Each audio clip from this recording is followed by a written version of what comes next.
शिवसेनेचे नेते आणि माजी राज्यमंत्री विजय बापू शिवतारे आपल्याबरोबर आहेत। बापू, आज शिवसेनेची बैठक झाली, महायुतीचा आता तुम्ही प्रचार करणार आहात।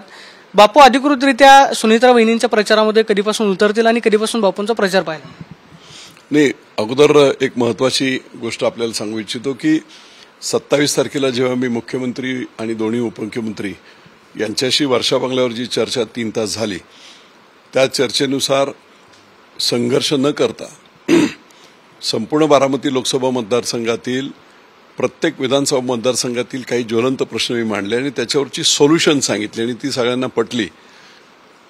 ती जी काही मान्यता मला दिली होती ती मान्यता मी माझ्या प्रेस कॉन्फरन्समधून सगळी सांगितलीच होती। म्हणजे जसं आता बारामतीच्या पश्चिम पट्ट्यामध्ये 29 गावांना आजही पाणी नाही, 50 वर्ष पाणी नाही। नीरा नदीमधून वाहून जाणारं पाणी करेमध्ये टाकणे, करेला बॅरेज करणे आणि करेतून पाणी उचलून 29 गावांना डीसी चेंबरमधून ग्रॅव्हिटीने पाणी देणे, 10-12 किलोमीटर करा नदी पाण्याने भरून ठेवणे जेणेकरून दोन्ही बाजूच्या विहिरी चार्ज होतील।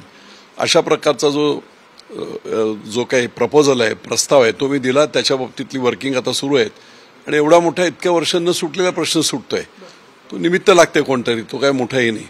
तर असे अनेक प्रश्न प्रत्येक मतदारसंघातले जे त्यांनी मान्य केले ते मी माझ्या प्रेस कॉन्फरन्समध्ये सांगितलेच। परंतु पालखी तळावर आपण येऊन तिघांनी मिळून हे सगळं लोकांच्या दृष्टीने नक्की तह काय झाला आहे, महायुतीच्या हितासंबंधामध्ये आणि अनेकांची हितं त्याच्याशी निगडीत होती। म्हणजे दादांचे पक्ष म्हणा, दादांचं पुढचं हे म्हणा, आणि त्यामुळे एक चांगला सकारात्मक निर्णय घेतला। तो निर्णय का घेतला, कसा घेतला आणि त्याच्यातून लोकांचा काय, जनतेचा काय फायदा आहे, काय माझे डिमांड आहेत, या बाबतीमध्ये आपण पालखी तळावर येऊन लोकांशी संवाद करावा अशा प्रकारची मागणी केली होती। त्यानुसार 11 तारखेला मुख्यमंत्री आणि दोन्ही उपमुख्यमंत्री हे पालखी तळावर संध्याकाळी 5च्या दरम्यान म्हणजे जनतेला आवाहन केले। 6 वाजेपर्यंत सभा सुरू होईल आणि या सगळ्या गोष्टी होतील आणि त्याचा शेवट हा निश्चितपणे महायुतीचा उमेदवार निवडून देण्यासाठीचं लोकांना आव्हान, हा त्याचा फ्लॅशबॅक जे एंड। नेमकी काय अपेक्षा आहे 3 नेत्यांकडून? जी सभा होते त्या सभेमध्ये काय अपेक्षा आहे बापून? नाही, या अपेक्षामध्ये ज्या गोष्टी महत्वाच्या आहेत, जसं की पुरंदरसाठी महत्वाचं विमानतळ आहे, तर त्याची स्वेच्छा खरेदीची रेट डिक्लेअर करणे इलेक्शन संपल्याबरोबर, ज्यांना द्यायचं ते कंपल्शन नाही, भूसंपादन नाही, लोकांना वाटलं योग्य तर देतील। आता पालखी मार्ग झाला, एकाही ठिकाणी शेतकऱ्यांनी विरोध नाही केला, सगळ्यांनी पैसे घेतले आणि पालखी मार्ग एवढा मोठा झाला। त्याच पद्धतीने विमानतळासाठी सुद्धा स्वेच्छा खरेदीने चांगले रेट आले तर विमानतळ हा प्रश्न मार्गी लागेल अशी मला खात्री आहे। लोकांनी, शेतकऱ्यांना कुठच्याही प्रकारचं बंधनं न टाकता स्वेच्छा खरेदीच्या पद्धतीने आपण ते करू, तो महत्वाचा प्रश्न ते डिक्लेअर करतील। गुंजवणीचं 550 कोटीचे पाईप लिहून पडलेत परंतु लेईंग झालं नाही, अडकलंय काम 5 वर्ष, ते करणे। भोरमधल्या या गुंजवणीमध्ये असणाऱ्या 3 उपसा सिंचन योजना, वाजेघर, वांगणे आणि शिवगंगा खोरे, याला मान्यता मी असतानाच मंत्री असताना केल्या होत्या, पण त्याचं पुढे काम झालं नव्हतं। त्याचे सर्वे वगैरे करून तो एकंदरीत 1782 कोटीचा प्रस्ताव जो आहे 1307 वरून त्याला सुधारित प्रशासकीय मान्यता देणे। पुरंदरमध्ये जी लाईन त्यांनी मूळ माझा जो प्रकल्प मी जेव्हा केला होता त्यावेळेस लाईन आउट जो होता तो वाल्यावरून 12वाड्यावरून होता, तो त्यांनी खाली घेतला, त्याच्यामुळे वर पाणी येत नव्हतं। लोकांच्या मागणीनुसार त्याला देखील मान्यता दिलेली आहे। या सगळ्या गोष्टींची मान्यता हे उपमुख्यमंत्री, जलसंपदा मंत्री म्हणून वाढीव पाण्याचं जी योजना आहे, बापू आता दुष्काळाची परिस्थिती आहे आणि गावांमध्ये टँकर सध्या सुरू झालेले आहेत, लोकांना प्यायला पाणी नाही। काही गावं जे आहेत ते मतदानावरती बहिष्कार टाकण्याच्या तयारीमध्ये, विशेषतः सासवड नगर परिषदेच्या हद्दीमध्येच पाणी येत नाही अशी तिथल्या स्थानिकांची तक्रार आहे। ते सुद्धा म्हणतात की आम्ही या संपूर्ण प्रक्रियेमध्ये भ्रष्टाचार, पाणी पुरवठा जो सुरळीत होत नाही त्यावरती आम्ही बहिष्कार टाकतो। असं आहे की हे बघा, म्हणून आमदार आणि लोकप्रतिनिधी हे दूरदृष्टीचे असावे लागतात। आता 30 वर्षापूर्वी झालेली योजना आहे सासवडची, ती आज सासवड एवढं मोठ्या प्रमाणात वाढलंय, पाणी कमी पडतंय म्हणून समांतर पाईपलाईन, ती आता ज्या मागण्या आहेत त्याच्यातली ती एक मागणी आहे की सासवड आणि जेजुरी शहरांच्या योजना 30-40 वर्षापूर्वीच्या झाल्या आहेत। अर्बनायझेशन, नागरीकरण प्रचंड मोठ्या प्रमाणात झालं आहे म्हणून त्यांच्यासाठी वेगळ्या योजना, जशी आता मी जेजुरीची केली ती जवळजवळ 165 कोटीची योजना आहे, सासवडची योजना, अशा या दोन्ही योजना केल्याशिवाय जादू करून पाणी येणार नाहीये। वीर धरणामध्ये प्रचंड पाणी आहे, 15% पाणी रिझर्व्ह आहे, जवळजवळ 27.5 अधिक 10 37 अधिक 10 म्हणजे जवळजवळ 50 TMC पाणी, त्यातलं 15% पाणी पिण्यासाठी राखीव आहे. बाय डिफॉल्ट आता कायदा केलेला आहे. ते 15% म्हणजे प्रचंड पाणीसाठा आहे. तू उचलून आणणे, ज्याच्यासाठी लागणारी जी योजना आहे ती करणे. इलेक्ट्रिसिटीचं बिल परवडत नाही तर केंद्र सरकार राज्य शासनाच्या सोलारच्या योजना आहेत, त्या सोलारवरून ह्या योजना करून या दोन्ही शहरांना कायमस्वरूपी पाणी पुरवठा करण्यासाठी अफोर्डेबल रेटमध्ये पाणी मिळेल नागरिकांना, त्याच्यासाठी व्हिजन असावं लागते. दुर्दैवाने ते नाही झालं आणि म्हणून आज लोकांचे हाल होत आहेत. निश्चितपणे त्याच्यातून मार्ग त्या पालखी तळावर या दोन्ही शहरांना पाणी पुरवठा करणाऱ्या समांतर नवीन योजना त्या देखील डिक्लेअर होतील. बापू, मात्र कार्यकर्त्यांचं मनोमिलन कसं होणार? आतापर्यंत बापूंची भूमिका जी पवारांच्या विरोधामध्ये राहिलेली होती किंवा जे अजितदादांच्या विरोधामध्ये तुमची जी वक्तव्य साधारणतः सगळीकडेच व्हायरल झाली, त्या संदर्भात कार्यकर्त्यांमध्ये सुद्धा एक संभ्रम आहे की आगामी काळामध्ये नेमकं मनोमिलन कसं होणार? काय आव्हान वाटतं तुम्हाला कार्यकर्त्यांमध्ये मनोमिलन? नाही, एक लक्षात घ्या, नेत्यांमध्ये आमच्यात भांडणं होती. ग्राउंड लेवलला आमची काय कोणी सगळेच एकमेकांच्या मैत्रीमध्ये होते. तर डॉक्टर दुर्गाडे सर बसले सगळेच. ठीक आहे, आपल्या नेत्याबद्दल बोलल्यानंतर वाईट वाटते, पण त्या नेत्यांनी माझ्याबद्दल काय बोलले हेही सगळ्यांना माहिती आहे. फिटंपाट झालेली आहे. आणि काही राजकारणात कधीच कोणी कायमचा मित्र नसतो आणि दुश्मन सुद्धा नसतो. अजितदादांसारखा एक माणूस आणि त्याचबरोबर माझी काम करण्याची जवळजवळ कार्यशैली तशीच आहे. बोलतील पण परंतु लोकांसाठी झटणे. त्यामुळे ही दोन्ही शक्ती एकत्र आल्यानंतर पुणे जिल्ह्यामध्ये आम्ही चांगलं काम करू. झालं गेलं संपलं. आता विरोधक काय, तुम्ही आता विरोधक असं म्हणतात बापूंची भाषा बदलली. नाही, भाषा बदलली म्हणजे कोणाची? राजकारणात तुम्ही शरद पवार साहेबांबद्दल उद्धव ठाकरे काय बोलले होते, किती वाईट शब्दात बोलले होते, या सगळ्या क्लिप आहेत ना. अजितदादा जेव्हा शिंदे साहेब इकडे आले तेव्हा अरे बाबा पक्ष कोणाचा आहे, कोणी काढलेला आहे, कोणाच्या बाबा कसं नेलं, असं राजकारणात या गोष्टी घडत असतात. त्यामुळे त्या विसरत जात पुढे आपल्याला जेव्हा एकत्रितपणे चांगलं काम, महायुती झाली पाहिजे, पंतप्रधान मोदी पुन्हा झाले पाहिजेत, भाजपची सत्ता आली पाहिजे, त्याच्यासाठीने आम्ही सगळे मित्रपक्ष देखील तेवढेच वाढले पाहिजेत, राज्याचं चांगलं काम झालं पाहिजे. म्हणून राग असेल तह झाला, मी ते करणार होतो. मला आजही मी ठाम होतो की मला लोकांनी निवडून दिलं असतं. अंडरकरंट काय आहे ते मलाच माहित होतं.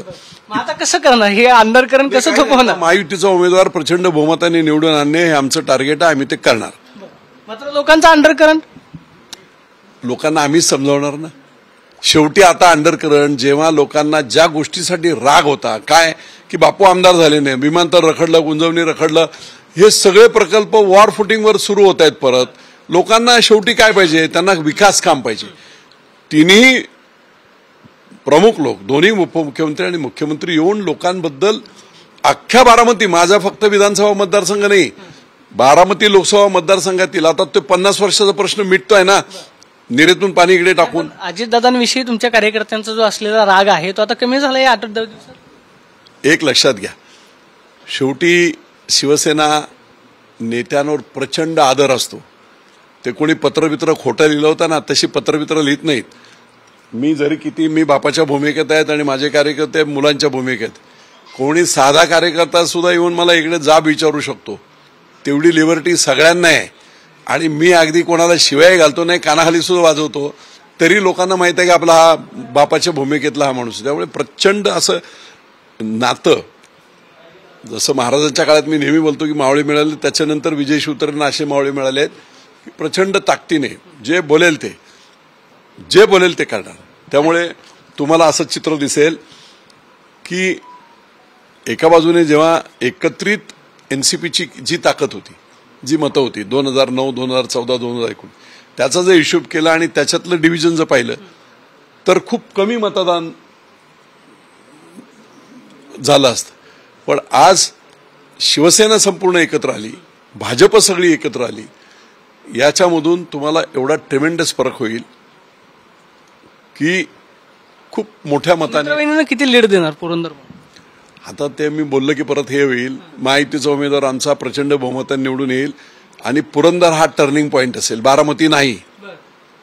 जिंकण्याचा टर्निंग पॉइंट हा पुरंदर असेल, पुरंदर हवेली. काय लीड किती असेल तुमचा अंदाज काय? तो आता अंदाज काय सांगू मी, पण आम्हाला आता गणित आहेत ना सगळी, त्या गणिताप्रमाणे मिनिमम बेअर मिनिमम 1.5 लाख मतदान हे महायुतीच्या उमेदवाराला होईल. 1.5 लाख आणि जास्तीत जास्त 60-70 हजारापर्यंत ते जातील.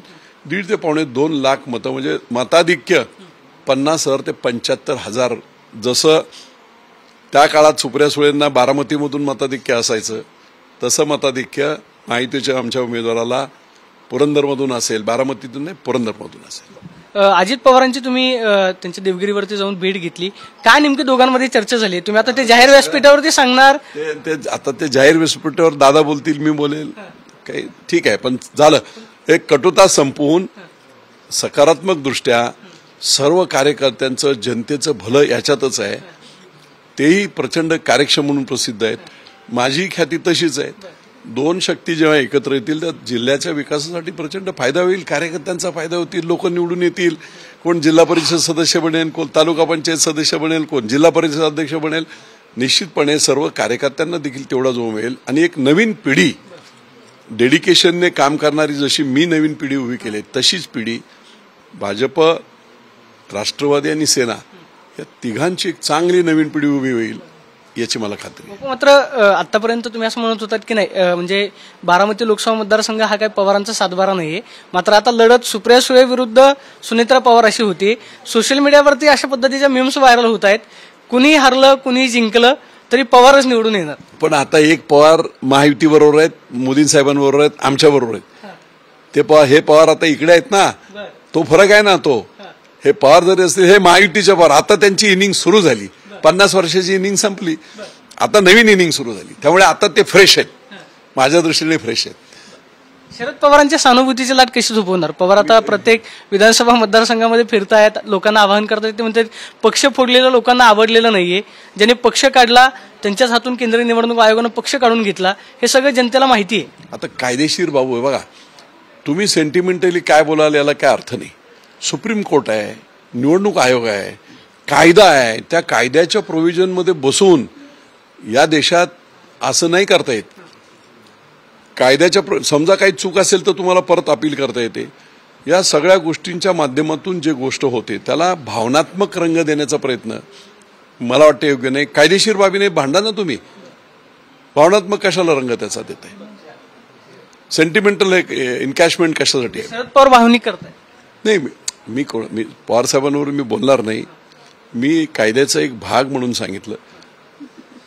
मी त्यांच्यावर बोलणार नाही. सिनियर नेते आहेत, काही असेल, काही प्रचंड योगदान त्यांचं काही काळामध्ये खूप मोठं झालेल्यानंतर काही सगळ्याच राजकारणात वेगवेगळ्या प्रकारच्या गोष्टी घडत असतात. पण मी त्यांच्यावर बोलणार नाही. मात्र शरद पवारांची लेख म्हणून सुप्रिया सुळेंच्या मागे जनता उभी राहील की अजित पवारांची? असं आहे की आता लोकांना काम पाहिजे आणि 15 वर्षात काय झालं काय नाही हे सर्वांना माहिती आहे. त्यामुळे मी बोलायची गरज नाही, टीका करायची गरज नाही. अपेक्षा लोकांची अशी आहे की दादा तसं काम करणारा माणूस आहे. सुनेत्रा वहिनी म्हणजे सुनेत्रा वहिनी हे आहे, पण जबाबदारी कोण घेणार आहे संपूर्ण विधानसभा लोकसभा मतदारसंघाची? आतापर्यंत बारामतीपर्यंतच लिमिटेड सगळं हे होतं, जे काय प्रकल्प वगैरे असतील. आता परवा दादा आले होते त्यावेळेस बोलले होते गुंजवणी मी पूर्ण करतो, पण माझा चॉईसचा खासदार करा. पहिलाही तोच होता. आता दादांना तशी जबाबदारी आणि आमच्यासारखे लोक आहेत ना प्रत्येक ठिकाणी, त्यांच्याकडून काम करून घ्यायला त्यांना जिथे जिथे मदत लागेल, गरज लागतील आम्हाला, तिथे तिथे आम्ही, ते असतील, मुख्यमंत्री असतील, देवेंद्र फडणवीस असतील, राहुल कुल एका बाजूला आहे, तिकडे हर्षवर्धन आहे, इथे मी आहे, तिकडे असे अनेक तापकीर आहेत खडकवासल्यामध्ये. आम्ही सगळे मिळून आपापल्या मतदारसंघामध्ये जागृत राहून केंद्र सरकारचे, राज्य सरकारचे प्रकल्प आणण्यासाठी प्रचंड काम करा. म्हणजे मी आता उदाहरणादाखल सांगतो की मी राष्ट्रीय बाजार वगैरे तर त्यांनी मान्यता दिली. मी त्याच्यात आणखी एक मागणी त्या दिवशी केली. हिंजवडीचा जो आयटी पार्क आहे, त्या आयटी पार्कची सगळी जमीन संपून गेलेली आहे. प्रचंड सक्सेसफुल झालेला आयटी पार्क आहे. इंटरनॅशनल लेवलच्या सगळ्या कंपन्या आहेत. याच्यामध्ये 325 कंपन्या आज वेटिंग लिस्टवर आहेत. माझ्याकडे इथे दिव्यामध्ये 700 एकर जागा गायरांची आहे. कोडीतमध्ये 400 एकर जागा गायरांची आहे. या गायरांच्या जमिनीमध्ये आयटी पार्क मोठं होतं. समजा इन्फोसिसला जागा जर 25-50 एकर दिली, त्यांनी कंपनी स्वतः उभी करतील, 10-20 हजार लोक इमिडिएट कामाला लागतील. माझ्या पूर्ण तालुक्यामध्ये, हवेलीमध्ये आणि सगळ्याच बारामती लोकसभा मतदारसंघामध्ये शेतकऱ्यांची अनेक मुलं बीटेक झालेत, एमटेक झालेत, बीसीए झालेत, एमसीएस झालेत. टेक्निकल एज्युकेशन घेणारी बरीच ITIची लोक बरीच आहेत. अशी सगळी मॅनपॉवर माझ्याकडे रेडी आहे, नोकऱ्या नाही आहेत. त्यामुळे असं जर IT पार्क इथे केलं तर 50,000 लोकांना सहज नोकऱ्या इथेच मिळतील. त्यामुळे मग ते IT पार्क केंद्र सरकार आणि राज्य सरकार, जागा माझ्याकडे आहे, जागेला तुम्हाला पैसे नाही द्यायचे. सरकारने इन्फ्रास्ट्रक्चर उभं करावं, त्याच्यासाठी लागणारी कमीत कमी जागेमध्ये जर त्या लोकांना जागा दिल्या, एअरपोर्टच्या बाजूला आहे, उद्या नवीन पुणे येणार आहे, मोठ्या मोठ्या कंपन्या इन्व्हेस्टमेंट करतील, त्यांची कॅपिटल आपोआप वाढतील. आणि म्हणून तशा प्रकारे नोकऱ्यांचं आहे. आज शेतकऱ्यांच्या पोरांना सगळ्यात महत्त्वाचं काम काय असेल, शेतीत भागत नाही, नोकऱ्या मिळत नाहीत. आणि म्हणून या सर्वांना इथे रोजगार कसा उपलब्ध होईल या बाबतीमध्ये IT हबच्या बाबतीत सुद्धा मी मागणी केली आहे. त्या दिवशी ती निश्चितपणे हे तिघे जण मुख्यमंत्री आणि उपमुख्यमंत्री असतील त्यावेळेस ते जाहीर करतील. बापू, तुम्ही लोकसभा निवडणूक लढवण्याची इच्छा व्यक्त केली. बापू खरं तर आता लोकसभेमध्ये जाणार नाहीत, मात्र बापू परत एकदा विधानसभेमध्ये पाहायला मिळतील? 100% पाहायला मिळालं काय, 100% असणार ते. आम्ही तिघे एकत्र आहोत, महायुती आहे, सगळं बरोबर होईल. आणि लोकांचा एक लक्षात घ्या, लोकांना विजयबापू शिवतारे आणि इतर याच्यामधली तुलनात्मक अभ्यास करायची वेळ 5 वर्षात मिळाली. बापू असतात, आम्ही माळशिरसमध्ये गेलो होतो, 5 वर्षात पाण्याची चिंता नव्हती, काहीच नव्हती, पुरंदर उत्सव व्यवस्थित चालू होता. आज सगळे हाल झालेले आहेत.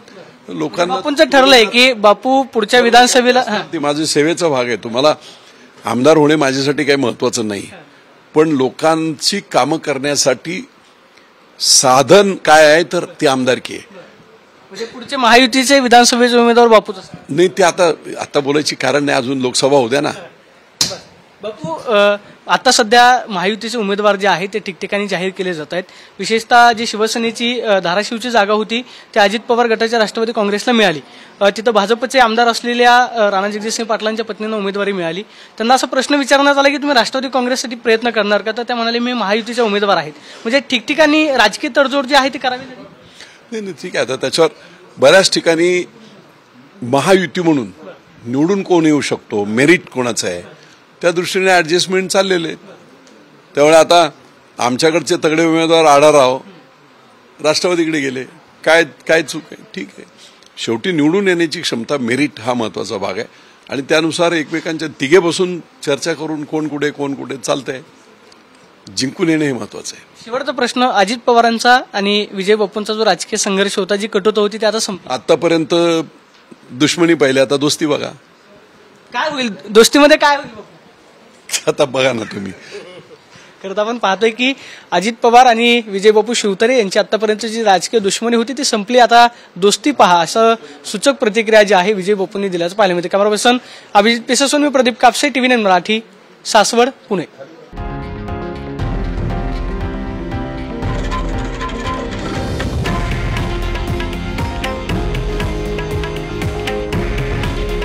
हे आहे देशातील नंबर 1 न्यूज नेटवर्क आणि आपण पाहत आहात TV9 मराठी. काळजी तुमची, हित महाराष्ट्राचं.